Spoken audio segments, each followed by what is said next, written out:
Hello everyone, कैसे हो आप सभी। तो आज हम बात करने वाले हैं रसायन प्रकरण के चतुर्थ अध्याय की, जिसका नाम है आयुर्वेद समुत्थानीय रसायन पाद्य व्याख्यानम। ठीक है, आयुर्वेद समुत्थानीय व्याख्यानम। इसमें हम चार योग के बारे में देखते हैं। कौन कौन से योग थे? इंद्रोक्त रसायन टू, द्रोणी प्रावेशिक रसायन और आचार रसायन। तो आपको याद रखना है, रसायन प्रक्रम का जो चौथा पाद है उसका क्या नाम है? आयुर्वेद समुत्थानीय। इसमें हम चार योग के बारे में देखते हैं, इंद्रोक्त रसायन 1 2, द्रोणी प्रावेशिक और आचार रसायन। ठीक है, तो हम सबसे पहले देखने वाले हैं द्रोणी प्रावेशिक रसायन। तो यहाँ पे हम कुल 9 औषधि का यूज करते हैं। ठीक है, आपको ये याद रखनी है, मैंने ये गलती से 6 लिख रखा है, यहाँ पे कुल 9 औषधि आएगी। ठीक है, तो यहाँ पे हम कुल औषधि 9 करते हैं, 6 मास रस का सेवन करते हैं। सॉरी सॉरी सॉरी, यहाँ पे ना औषधि, सॉरी औषधि तो यहाँ पे 6 ही आएगी और 9 मास रस आएंगे। ठीक है, 9 मास रस कौन कौन से होते हैं? सोनाम, पद्मा, अजान, नीला, नारी। ये आपको औषधि के नाम याद रखने हैं। ठीक है, ओके। अब हम बात करने वाले हैं द्वितीय द्वितीय इंद्रोक्त रसायन की।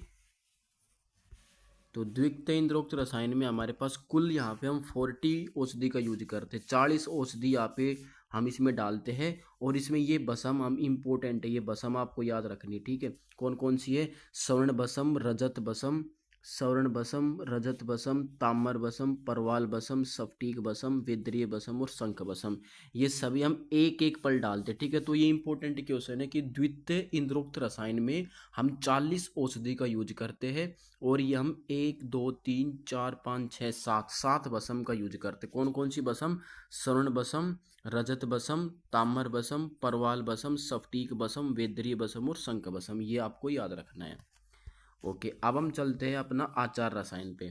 देखो, आचार रसायन स्ट्रेस में बहुत ज़रूरी है, स्ट्रेस में इंपॉर्टेंट है। स्ट्रेस अगर किसी को ज़्यादा होता है तो हम वहाँ पे आचार रसायन यूज करते हैं।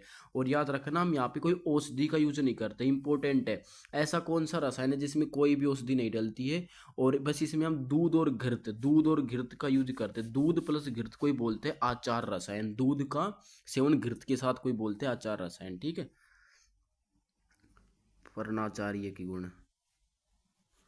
ओके, ठीक है। अब हम बात करने वाले, तो ये हमारा हो गया हमारा कंप्लीट, जो हमारा पहला अध्याय था जिसका नाम था रसायन प्रकरण। तो रसायन प्रकरण हमारा कंप्लीट हो चुका है। इसमें हमने क्या क्या याद रखना है? आपने दो बात याद रखनी है, 4 तो पाद थे और 63 इसमें योग थे। ठीक है, जो पहला पाद था उसमें योग थे, कितने थे? उसमें थे 6, दूसरे में 37, थर्ड में थे 16 एंड फोर्थ में थे 4। ये आपको याद रखने हैं। दूसरी बात, कौन कौन से किस में आते थे वो याद रखना है आपको। एंड आपको याद रखना है कि भस्म किस में डालते हैं, जो हमने वर्धमान पीपली देखा था उसका यूज कैसे करते हैं, बलातक क्षीर का यूज कैसे करते हैं, द्वितीय भरम रसायन के बारे में कौन सी भस्म डलती है, भस्म याद रखनी है। कौन सी औषधि डाली जाती है, रेशियो क्या है।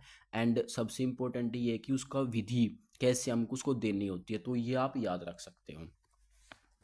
ठीक है, अब हम बात करने वाले अपने जो वाजीकरण वाला चैप्टर है।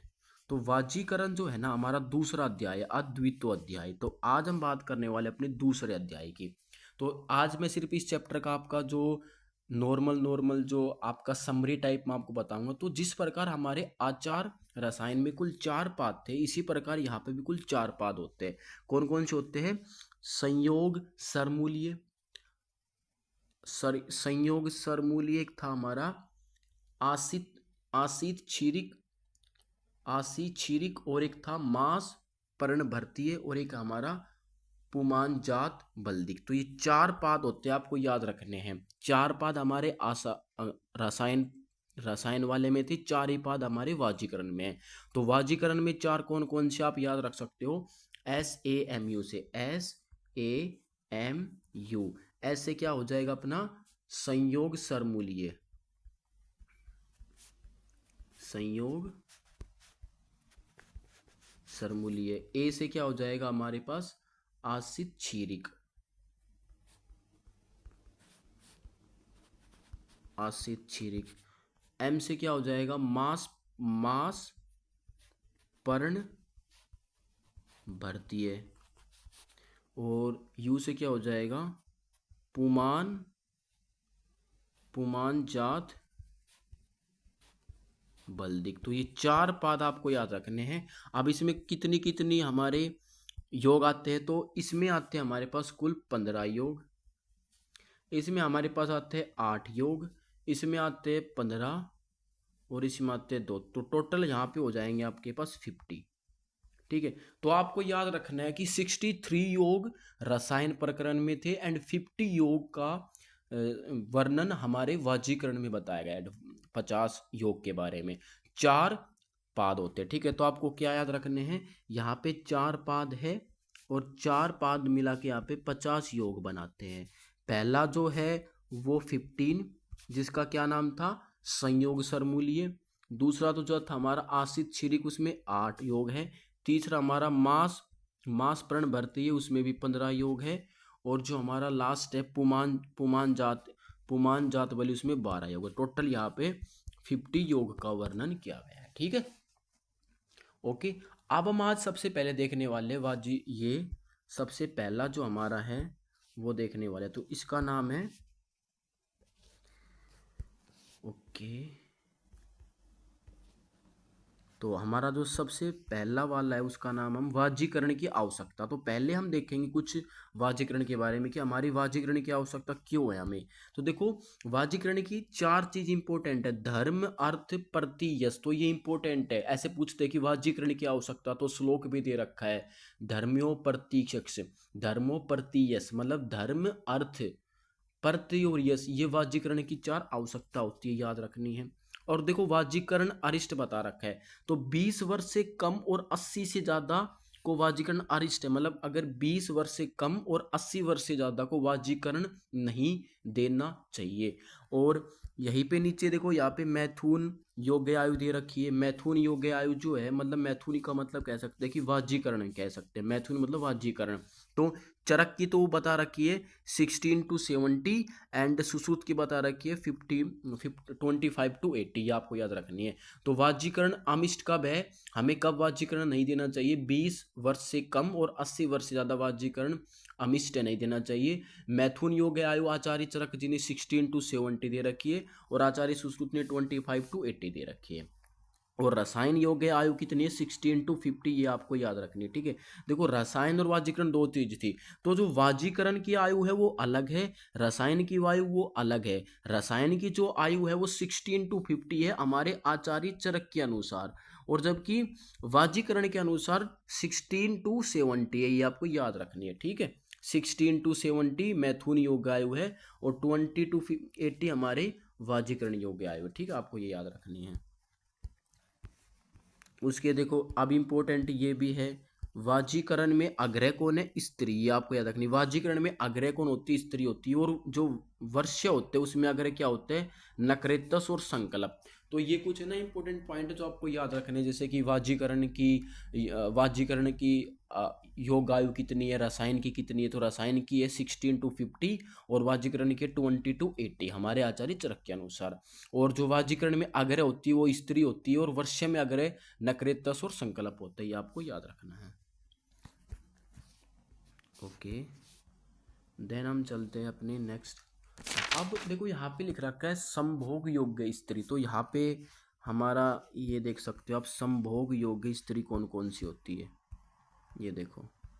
तो श्लोक भी दे रखा है, आप एक बार देख सकते हो, अतुल्य गोत्रा वर्षा च पृष्ठा निरुपद्वरम शुद्ध सनाता वर्जे नारी निरामय, मतलब समान गोत्र के नाव, अतुल्य गोत्र जो समान गोत्र की नाव, ठीक है, जिसका अलग अलग गोत्र हो, वर्ष्य हो जो, ठीक है, अतुल्य गोत्र वर्षा, प्रसन्न हो जो बहुत प्रसन्न हो, रोग रहित हो, ठीक है, जिसका कोई रोग ना हो, शुद्ध हो और ऋतुकालिक जो ऋतु के अनुसार काम करे और स्वस्थ हो। ठीक है, तो ये संभोग युग स्त्री के वो दे रखे लक्षण, तो ये आप याद कर सकते हो, समान गोत्र की नय हो, वर्ष्य हो, प्रसन्न हो, रोग रहित हो, शुद्ध हो, ऋतुकालिक हो, स्वस्थ हो।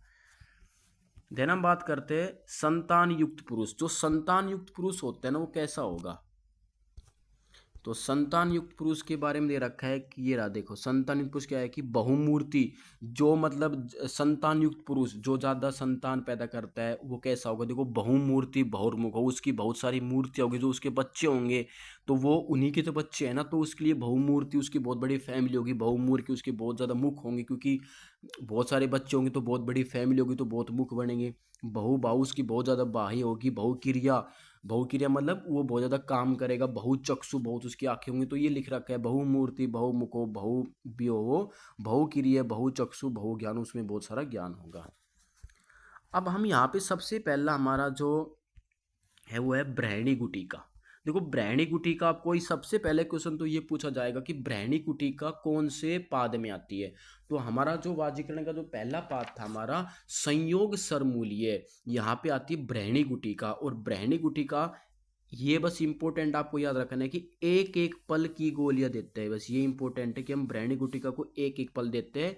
ये हमारे वाजीकरण का पहला पाद संयोग सरमूल्य में आती है, और ये आपको बस यही आपको याद रखना है, ठीक है। अगली बात हम बात करते हैं वाजीकरण घर्त। वाजीकरण घर्त क्या कहता है कि देखो भोजन के पूर्व एक पल की मात्रा, इसको हम भोजन के पूर्व देते हैं एक पल की मात्रा। बस आपको ना देखो इतना डीप नहीं जानना है, जो आपको बताया जाए लाइक कि मतलब कौन से पाद में कौन सा आता है, बस आपको वो याद रखना है। यहाँ पे वाजीकरण में इतना इंपॉर्टेंट नहीं है, वाजीकरण इतना डीप में पढ़ना जरूरी नहीं है। रसायन इंपॉर्टेंट था, रसायन को मैंने डीपली बताया है। आपको वाजीकरण में सिर्फ ये याद रखना है कि कौन सा किस में आता है। तो वाजीकरण घर्त और हमारी जो ब्रह्मणी गुटिका है दोनों यहाँ पे आती है, वो हम एक एक पल की गोलियां देते हैं, या हमें इसको भोजन से पहले एक पल की गोलियां देते हैं, ठीक है। ओके, अब बात करते हैं हमारा जो वाजीकरण पिंडरस। अब देखो वाजीकरण पिंडरस इंपॉर्टेंट है यहाँ पे। देखो वाजीकरण पिंडरस में जो ब्रह्मणी गुटिका है ना वही सेम श्लोक आएगा, और देखो यहाँ पे हम मांस यूज करते हैं, तो इंपॉर्टेंट ये है कि हम इसमें मोर तीतर और हंस का मांस लेते हैं। ये पूछा जाता है कि मोर तीतर हंस का मांस किस में यूज करते हैं, तो वाजीकरण जो वाजीकरण पिंडरस होता है उसमें हम तीन मांस यूज करते हैं, तीन पक्षियों के मांस, मोर का, तीतर का और हंस का। इन तीनों का आपको याद रखना इंपॉर्टेंट है, ठीक है। तो ये आपको याद रखना है, मोर तीतर और हंस। अब देखो यहाँ पे चार वर्षीय रस, तो ये आपको चार वर्षीय रस याद रखने कौन कौन से होते हैं। चार वर्षीय रस मोर, चटक, मुर्गा, तीतर और हंस, ये पांच पक्षियों के वो दे रखे हैं, ठीक है। तो इसको हम बोलते हैं चार वर्षीय रस। पांच, ऐसे पांच है बट चार बोलते हैं। तो मोर, चटक, मुर्गा, तीतर, हंस, ये होते हैं चार वर्षीय रस। तो चार वर्षीय रस कौन से होते हैं, मोर का, चटक का, मुर्गा का, तीतर का, हंस का। तो इसका एक कोड भी है, आप याद रख सकते हो। मोती नाम के हंस ने मुर्गे को चाट के खाया। मोती नाम के हंस ने मुर्गे को चाट के खाया। एक मोती नाम का हंस है, एक हंस है जिसका नाम मोती है, उसने जो मुर्गा है उसको चाट के खाया। तो मोती नाम के हंस ने, तो मोती मो से क्या हो जाएगा, मो से मोर हो जाएगा, ती से तितर हो जाएगा, हंस से हंस हो जाएगा, मुर्गे से मुर्गा हो जाएगा, और चाट कर में चा क्या हो जाएगा, चटक हो जाएगा। तो आप ये पांच याद रख सकते हो। मोती नाम के हंस ने मुर्गे को चाट कर खाया, तो यहाँ पे मोर, तीतर, हंस, मुर्गा और चटक, ये हो गया हमारे पांच।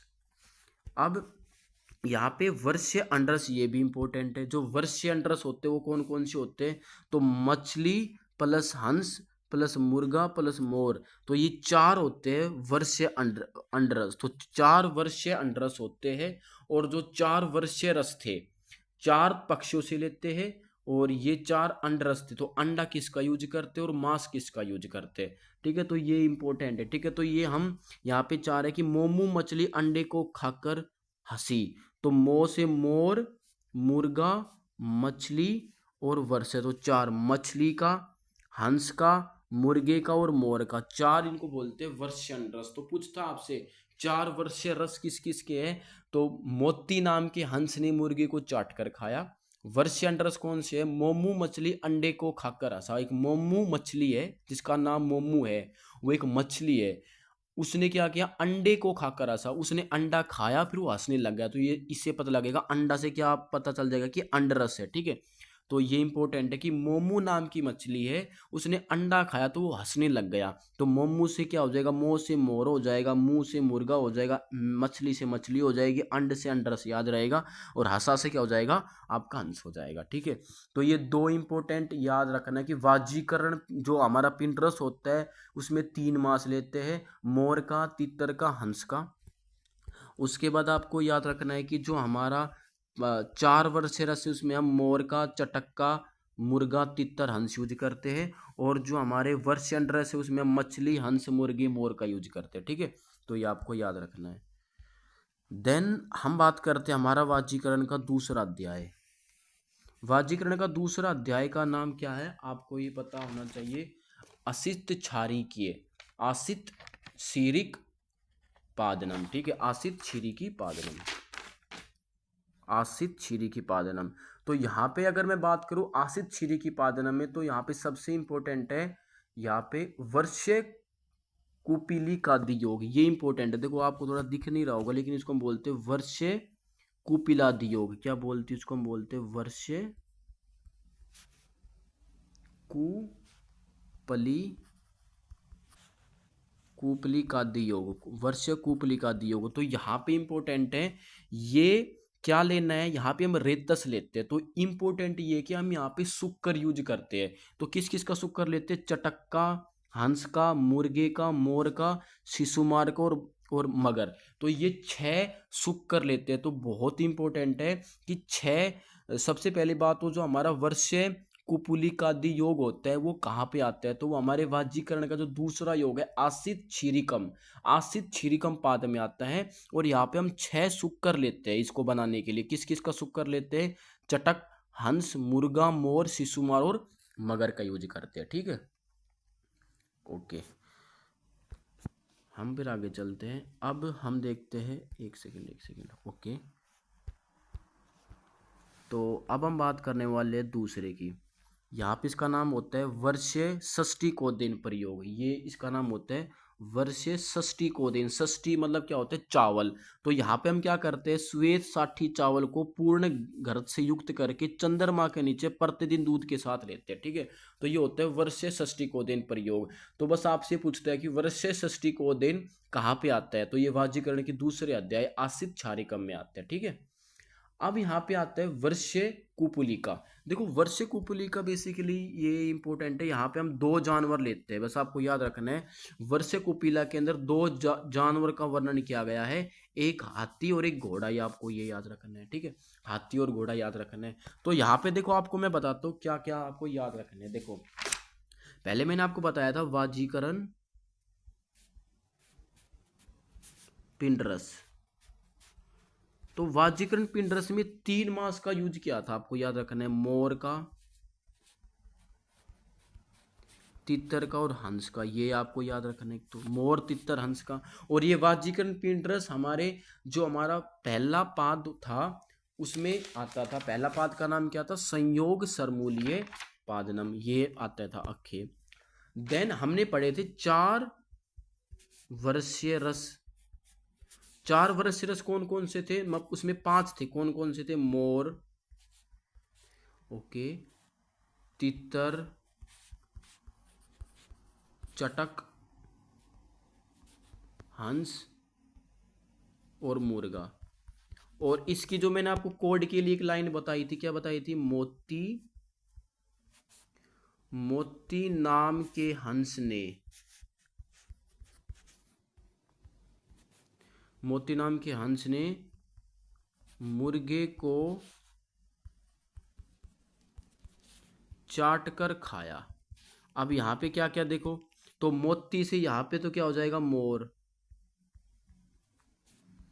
ती से क्या बन जाएगा, तितर, हंस से क्या बन जाएगा आपका, हंस, मुर्गे से क्या हो जाएगा, मुर्गा, और चाट से क्या बनेगा, चटक।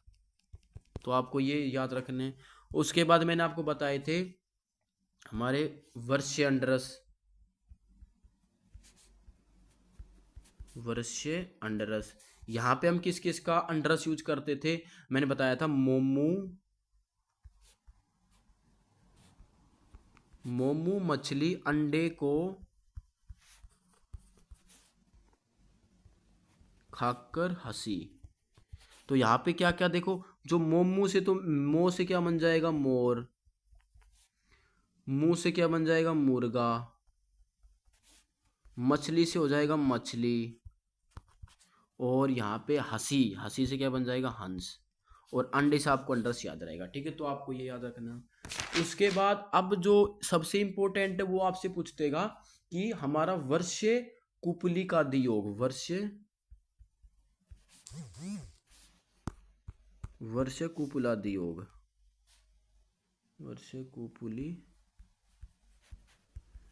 वर्ष कुपली की दियोग, ये कौन से में आता है, ये हमारे आसित क्षीरिकम पाद में आते हैं, द्वितीय पाद में आते हैं। और यहाँ पे हम 6 शुक्र का यूज करते हैं। बस ये इंपॉर्टेंट आपको याद रखने, कौन कौन सा यूज करते हैं। देखो सबसे पहला हमारा चटक, चटक का यूज करेंगे, हंस यूज करेंगे, मुर्गे का यूज करेंगे, मोर का यूज करेंगे,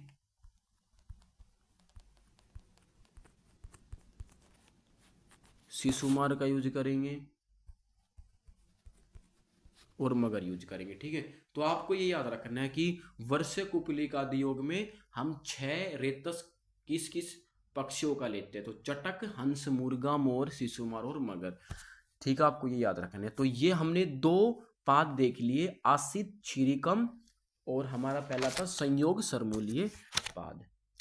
ठीक है, तो अब इतना ही बताएंगे। जो हमारा नेक्स्ट है सो करा देते हैं, अब तो 3 ही वो रह गए हैं। ओके, अब हम बात करने वाले तीसरे की। तो हमारा जो तीसरा है उसका नाम क्या है, मास पर्ण भर्तीय वाजीकरण। तो मास भरते, इसमें हम कुल 15 योग की बात करते हैं। मास भरण में हम 15 योग देखते हैं, और इसमें जो सबसे इंपॉर्टेंट है 3 वर्षीय 2 दुग्ध।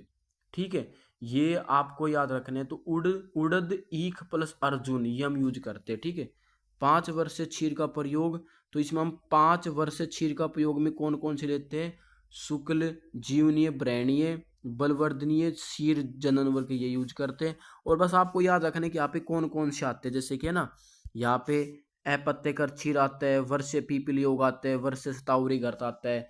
बस आपको ना यहाँ से क्वेश्चन आता नहीं है, आएगा तो सिर्फ ये आता है कि मास पर्ण भर्तीय वाजीकरण में कुल कितने योग होते हैं, 15। और इंपॉर्टेंट ये है कि अपत्यकर क्षीर किस में आता है, तो अपत्यकर क्षीर हमारे पास वाजीकरण के तीसरे पाद के अंदर आता है।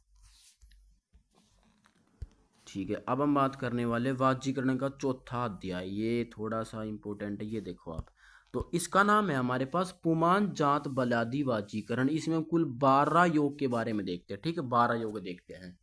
ठीक है, अब इसमें क्या क्या आता है, सबसे पहले हम बात करेंगे वर्ष्य मास गुटिका। अब देखो वर्ष्य मास गुटिका, ये इंपॉर्टेंट है। वर्ष्य मास गुटिका में सुअर का मांस लेना, ये आपको याद रखने। तो वर्ष्य मास गुटिका में कौन से जानवर का मांस यूज होगा, सुअर का मांस। 2 वर्ष कुपी किला में रोहू मछली और गो, देखो 2 है तो 2 का यूज होगा, रोहू मछली का और गोघृत का। ठीक है, ये यूज होगा, ये आपको याद रखना है। इसके अलावा देखो अब यहाँ पे क्वेश्चन ये आता है, देखो मैं बताता हूँ। देखो यहाँ पे आया अपत्यकर घर्त। ठीक है, और उसमें क्या आया था, उसमें हमने पढ़ा था अपत्यकर क्षीर। तो अपत्यकर घर्त किस में आता है और अपत्यकर क्षीर किस में आते हैं, ये इंपॉर्टेंट क्वेश्चन है। तो अपत्यकर घर्त हमारे पास चौथे पाद में आता है, जिसका नाम है पुमान, ये पुमान जात बाली का वाजीकरण। और जो अपत्यकर क्षीर होता है वो हमारे पास मास पर्ण भर्ती वाजीकरण में आता है, ये इंपॉर्टेंट है। और वर्ष गुटिका। ठीक है, तो बस आपको थोड़ा नाम याद रखना है कि कौन से योग में क्या, कौन से पाद में कौन सा योग आता है। ठीक है, बाकी यहाँ पे 2 इंपॉर्टेंट है, आपको याद रखना है कि वर्षे वर्णीय मांस गुटिका में सुअर का मांस लेते हैं, और 2 वर्ष कुपिका में रोहू मछली लेते हैं, ये इंपॉर्टेंट है, रोहू मछली। ठीक है, और इसमें अपत्यकर घर्त आता है। ठीक है, ओके। अब देखो यहाँ पे नीचे दे रखा है कि वर्ष्य द्रवों के गुण। तो वर्ष्य द्रवों के गुण लिख रखे हैं कि मधुर होता है, स्निग्ध होता है, जीवनी होता है, ब्रैणी होता है, गुरु होता है, हर्ष होता है, ये आप याद रख सकते हो। ठीक है,